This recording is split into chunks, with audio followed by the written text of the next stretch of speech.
Assalamualaikum warahmatullahi wabarakatuh. Selamat malam para pecinta cerita horor. Kali ini Story 7 akan bercerita tentang kejadian horor yang berjudul Di Antar Hantu. Bagi kalian penonton setia Story 7 ataupun yang sudah subscribe, saya ucapkan banyak terima kasih. Semoga rezeki kalian lancar dan juga diberi kesehatan. Amin. Mari kita ke ceritanya. Selamat mendengarkan.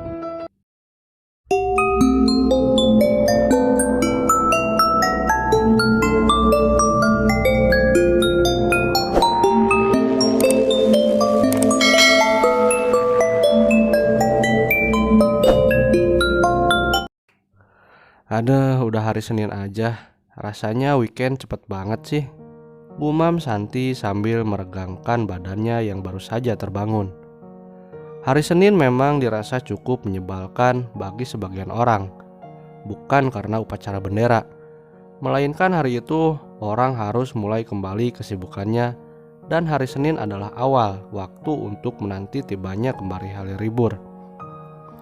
Dengan tubuh yang masih lemas dan kepala yang masih menempel di bantal, tangan Santi meraba-raba di sekitar tempat tidurnya untuk mencari handphone yang ternyata ada di sebelah kanan kepalanya. Sambil mengernyitkan dahinya, Santi mencoba membuka password handphonenya. Satu persatu dia melihat notifikasi yang ada. Jarinya berhenti dan seketika mengetuk layar handphone dengan sekali ketukan. Yang dibuka adalah grup WA kantornya. Ada informasi untuk minggu ini Santi mendapatkan jadwal masuk kerja shift malam, yaitu jam 12 malam hingga jam 8 pagi. Lah kok mendadak sih kasih infonya? Harusnya kan infonya hari Jumat atau paling telat ya hari Minggu kemarin. Kenapa baru sekarang? Kata Santi. Memang seperti itulah sistem di tempat Santi bekerja. Tiap minggu selalu diatur ulang jadwalnya. Untuk karyawan yang sudah lama memang jadwalnya sudah tetap. Karena Santi adalah karyawan baru, maka mau tidak mau harus mengikuti jadwal yang sudah ditentukan. Sejenak Santi melihat langit-langit di kamarnya dan kemudian mengunci kembali handphonenya dan meletakkan di sebelahnya. Wah, nanti siang sampai sore harus tidur nih, biar nanti malam gak ngantuk, kata Santi sambil bangun dari tempat tidurnya. Selama bekerja di kantornya, ini adalah pertama kalinya Santi mendapatkan shift malam. Santi adalah customer service dari perusahaan ojek online di kota Yogyakarta. Jadi memang pekerjaannya menuntut untuk siap melayani pelanggan 24 jam. Tak heran jika malam pun masih ada aktivitas di kantornya meskipun tak seramai shift pagi dan sore. Waktu menunjukkan jam 11 malam. Santi sudah bersiap untuk berangkat ke kantornya. Gak usah mandi cuci muka aja. Kan sore tadi udah mandi, pikir Santi sambil membuka pintu kamarnya menuju kamar mandi. Setelah semuanya siap, Santi kemudian membuka handphonenya dan segera memesan ojol. Karena Santi takut jika harus berkendara sendirian tengah malam. Tidak butuh waktu lama, hanya beberapa detik saja Santi sudah mendapatkan driver. Ia bergegas keluar rumah dan menunggu driver di depan gang rumahnya. Malam itu sepi dan dingin sekali. Di bawah lampu berwarna kekuningan, Santi berdiri menunggu driver ojol yang dipesannya sambil sesekali melihat posisi driver melalui aplikasi.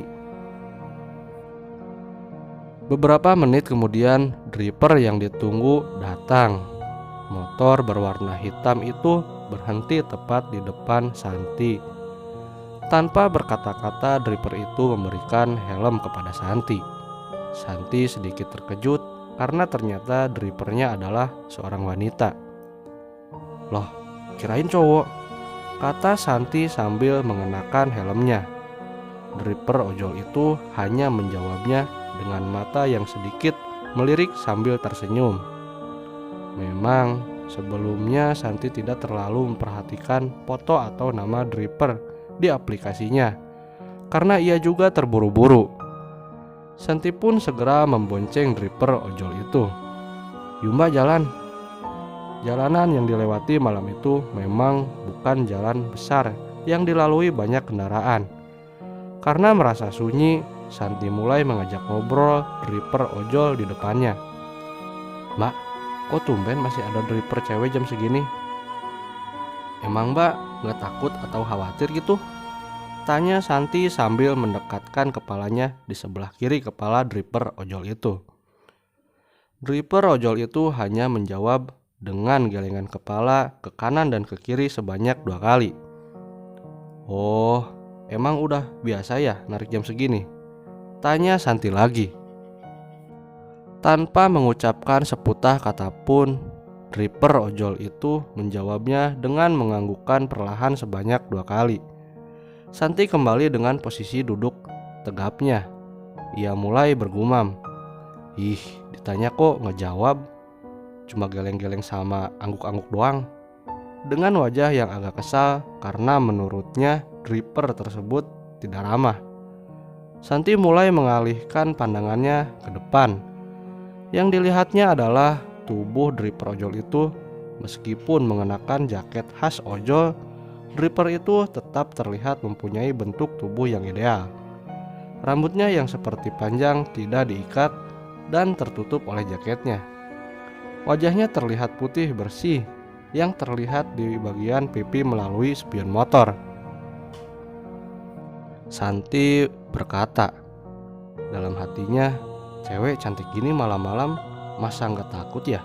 Apalagi dia kan cantik.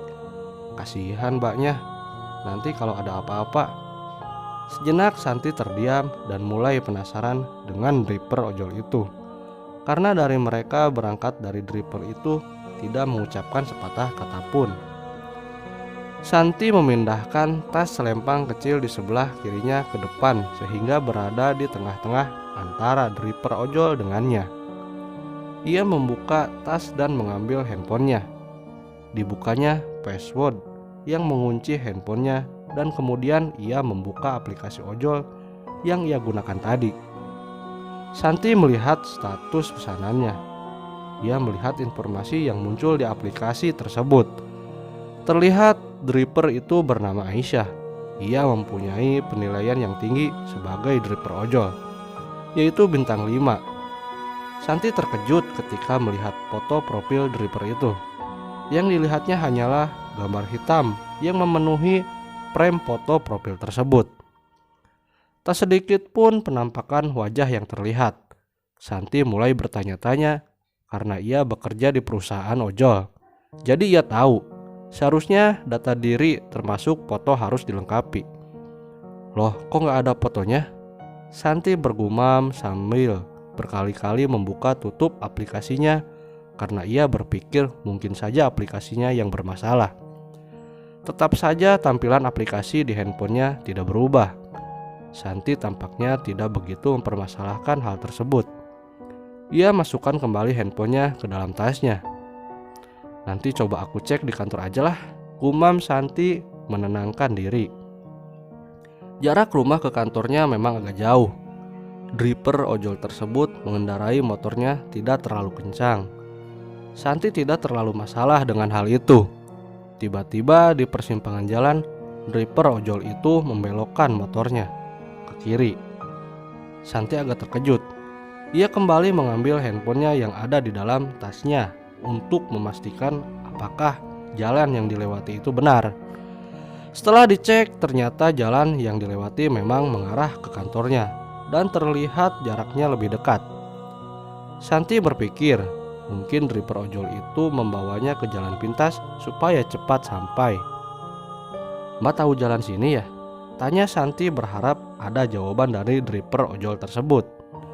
"Iya mbak," jawab driver ojol tersebut dengan nada yang lirih dan pelan. Santi agak sedikit tenang karena akhirnya ada kata-kata yang keluar dari mulut driver ojol tersebut. Dari kaca spion, Santi melihat senyum lebar dari Aisyah hingga terlihat sedikit giginya. Jalanan yang dilalui cukup sepi dan tidak terlalu banyak penerangan. Santi mengusap-ngusap lengannya karena udara semakin terasa dingin. "Mbak udah sering lewat sini?" tanya Santi. "Iya mbak," jawab kembali Aisyah meyakinkan. "Malam gini emang gak takut mbak? Jalannya sepi, terus gelap juga loh mbak." "Enggak kok mbak." Suara Aisyah selalu terdengar lirih meskipun Santi masih bisa mendengarkan karena jalanannya yang sepi. Santi melihat-lihat sekeliling jalan. Terlihat beberapa pohon dan kebun kosong. Rumah-rumah penduduk jaraknya berjauhan. Di tengah perjalanan melewati perkampungan tersebut, terlihat sebuah rumah tua tanpa cahaya sama sekali di sebelah kiri jalan. Tepat ketika melewati rumah tersebut, tercium bau wangi seperti aroma bunga. Santi tidak berpikir kalau wangi itu adalah aroma dari parfum yang ia gunakan atau Aisyah. Karena kalaupun iya, seharusnya sudah tercium dari tadi. "Bau apa ya ini mbak? Kok wangi banget?" tanya Santi sambil mengendus-enduskan hidungnya untuk memastikan bau itu masih tercium. "Mungkin ada orang sini yang lagi bakar-bakar sesuatu mbak," jawab Aisyah meyakinkan Santi. "Bisa jadi ya mbak." Santi menerima jawaban Aisyah agar dirinya tidak berpikir macam-macam. Motor yang mereka tunggangi semakin menjauh dari rumah tua tadi. Bau wangi yang tercium sebelumnya lama-kelamaan semakin memudar dan hilang. Santi memastikan baunya lagi dengan mengendus-endus hidungnya. "Wah, sepertinya baunya sudah hilang ya mbak."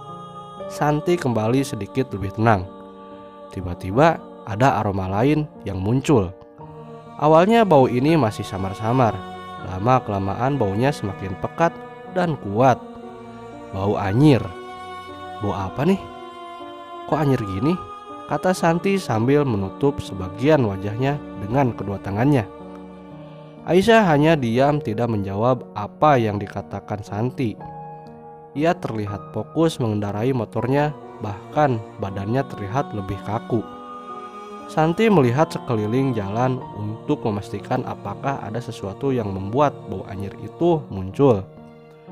Sambil menutup sebagian wajahnya, kedua mata Santi tiba-tiba terbuka lebar. Ia sangat kaget ketika melihat di sebelah kiri jalan.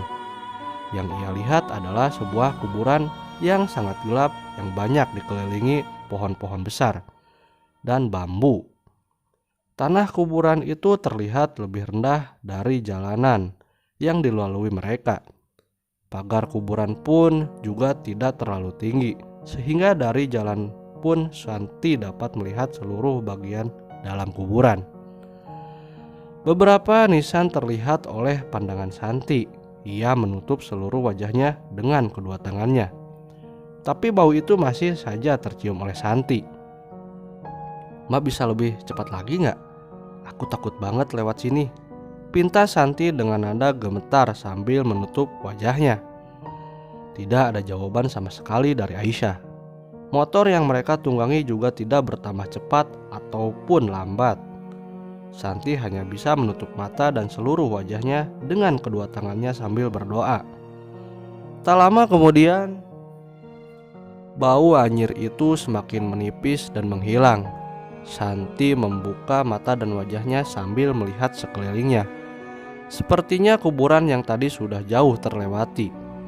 Dari kejauhan terlihat di depan ada tembusan jalan yang sepertinya dilalui beberapa pengendara lain.